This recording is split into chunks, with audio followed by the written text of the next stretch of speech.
ये क्या है? বসে রে ওই আকাম্মা দুটো বসে আর আইতাছি আকাম বাইরে করতেছি আমি এই কেডা রে হ্যাঁ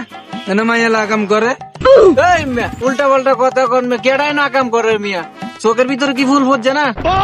দেখো না यार ভালো করে মাইয়া লয়ে ঘুরে নাকি ইয়া লয়ে ঘুরে নিয়ে দিয়ে এনে বই আকাম করে মাইয়ালো আবার বড় বড় কথা করতে না চোখের ভিতরে ফুল ফুটছে না মানে এটা আবার কোন ধরনের কথা তুই একাইও না মাইয়া না হুয়া এখানে ছায়া দাও না তুমি ঘরের জিনিস তো ভালো করে দাও না বাইরের জিনিস আয়ারে দাও না এখানে ছাও না ভালো করে দাও না মিয়া আপনি ভালো করে দেখবেন না আমরা এখানে মজা করি ছবি উঠাইতেছি মিয়া আমরা কারে মাইয়া কর ভাই সরি ভাই আপনারা এভাবে ছবি তুলে উল্টা পাল্টা কথা কান তো কইয়া দিয়ে আর আগে দেখবেন না ভাই। ইমোশন নষ্ট করে ভাই যেভাবে মেয়েদের উন্না নিয়ে ছবি তুলতে মেয়েদের উন্নয়ন লইলে কি মেয়েদের উন্নয়ন কাম থার মতো হইতে পারে না ভাই সরি